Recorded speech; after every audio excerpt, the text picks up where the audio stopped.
All right, so I'm just going to open up this thing so I can read it from here. There's parts that are, there's a whole section of this that isn't in the PowerPoint, so it says homework. So you can look at the page later because they only give you a half an hour. So it's a little, got to be concise. So here we go. Okay. So thought is the sculptor who can create the person you want to be. So this presentation is going to be about thought and how your thoughts can change who you think you are, who you feel like you are. Like we come out with all kinds of crazy thoughts, and some of our stories make us feel bad, and some of our stories make us feel good. So the stories we tell about ourselves, our lives, makes a big difference in who we think we are. It influences our mood, temperament, and attitudes, and our behavior too. So writing a memoir is an opportunity to put a lot of thought into who you are, because when you start to work on your memoir, you're going to be thinking about your life and writing it. So it's a big thing. So I just want to start also, how many people here are already working on a memoir? Okay, how many want to write a memoir? Has anyone here already published a memoir, already finished? Okay, has a pretty well finished draft of a memoir? Okay, how many people have been working on it for more than a year? Good. Because that's one of the things I'm going to point out is don't rush yourself. So does everyone know about the default mode of the brain? Okay. The default mode of the brain, the neuroscientists say now, it's a really important part of this, is that your brain, when your brain is resting, when you're not doing something, your brain automatically goes to telling stories. And your stories can be like, they're just short things. They're not like short stories that you would publish in the New Yorker or something. They're just little stories like, after this, I'm going to go get some lunch. Or, gee, when I was at the show yesterday, it's just we kind of drift off into stories about our life. So our stories can make us feel better or worse. And storytelling is an art. So a good story includes a beginning, middle, and end. So I think I have a slide for that. Yeah. So where do you start? Because life isn't like beginning, middle, and end. You're born, you live, and then you die. So there's a beginning, middle, and end, but that's not a story. You need to, like, first we're going to write the first draft. In your first draft, you write everything that you remember about your life. Just doesn't matter if it's in chronological order, all that helps, but you just write all the things you remember about your life. Just write everything, your complaints, your memories, things that happened to you, big turning points in your life. And then just writing your story. I'm talking to the mic. Oh, point the clicker. Okay. Oh, click it at you. Okay. I'm sorry, I was clicking at this TV. All right. Okay, so when you write the first draft, you just say everything. And it's really cleansing and really therapeutic because it gets it out of your mind onto paper or onto a computer. And you don't have to carry all of it with you all the time. So you help just get it out of your head, get it down through your hands, onto the keyboard or onto the pen. And that really helps. So that's a lot of the therapy is just writing your first draft, because you can see it then instead of just thinking about it. Oh, I did it again. All right. So keep copies of your early draft, because you just make a copy of it and put it in a folder on your computer, because you may need to refer to it later.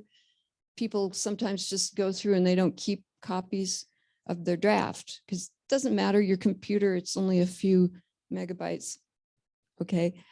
So when you write your memoir, once you've got your first draft and you've just spilled your guts out, then you do like, say like you're an artist at the top of a hill and you have a 360-degree view of everything around you. You can see everything that happened to you in your life, but you only have a canvas that's like this big, or maybe it's like 6 feet by 6 feet, but it's still, you're not going to get everything on the canvas.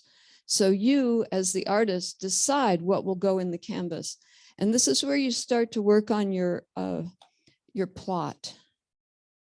Okay, because it's got to have a beginning, middle, and end. So you figure out what kind of plot you want and how you're going to tell your story to draw the reader in. Actually turning it into a story helps you put the pieces together in your head. Like this was important, this was important, but this stuff, you know, that happens to everyone, or whatever. You just pick out the parts that are important to you because it's your painting. Oh, I did it again. Don't tell him. Okay, so these are the, he was looking down. Okay, these are the, okay, these are the pitfalls. And I'm going to go into a little more detail here on my computer. And if you go to the website later, you'll see it. Complaining. We have complaints when we leave a cult, right? That's going to be inevitable. So write them all down in your first draft. Just everything that you hated about the cult, everything you want to complain about, write it down. But then when you get to doing your story as a memoir is not a place to complain. People don't want to read people complain. So what you do is you write the story, and as the reader reads it, they go, oh, this is terrible. Well, this is frightening. You know, so let the reader be the one to complain. You just show them, you bring them with you into your experience. But they don't want to hear, like I wrote like 40 pages about how much I hated the women's ashram when I lived in ISKCON, you know, so, and then I just cut it all out later. Rushing. A memoir takes years to write. And if you rush through it, you're going to skip the therapeutic part and you may not come out with what you want at the end. Too close to the story. Does anyone ever get that? People were telling me, you're too close to the story. That means you're still going through it. You're still experiencing the trauma, or you're still involved in extracting yourself from the cult. So you can't really look back on the experience because you're still having the experience. But you can still write about it. You know, you're still working on your first draft because you're still in there somehow. You may not be living with them anymore, but you're still feeling it. And then detachment. Has anyone ever said, oh, it's so detached? Get that? Okay. I'm working on a new memoir, and I got this feedback from my editor. I sent a friend to read. She says, this feels detached and glossed over. Emotion is missing. So it still happens. You know, there's just certain things that you don't realize how awful it was. And you just write about it like it's a shopping list. Like this happened, this happened, this happened. And people are going, oh, you know, it's just really hard for a reader. When I was working on a book a couple years ago, and I showed it to a publisher, and the reviewer said, the writers appear somewhat detached in their recitation of even the most horrendous events. I've really puzzled over this effect and wonder if it's a sense of detachment I experience in their accounts is an effect of the abuse itself. And it's like, yeah, because we weren't maybe not in our bodies when we were being abused. So there you go, Jonathan. Okay, when we write a first draft of our life story, there's a good chance we're going to tell this story as we memorized it. Okay, like because you go over it every time you talk to someone, you tell them this basically the same story. It's something we've memorized, and the memorized stories become rigid and stuck, and they hold our hostilities and our negativity in place because the stories are like, oh, stupid. They were, you know, it keeps that anger in us. So, okay. So instead of just going with the memorized story, when you're working on your memoir, try to go back into this. This is what you have to do if you're writing a memoir. You go back into the experience and you try to find out more about what really happened to you. and you get in touch with the emotions that you may have felt at the time. And it's difficult to do. If it really triggers you, have a partner or someone, a coach or someone, a friend helping you if you get into a triggered situation. But to really tell the story with compassion for yourself, you have to relive the situation that you're writing about and write it in a new way. Because when you process to write your memoir, it's also a part of putting yourself back together. So let's see what it says next.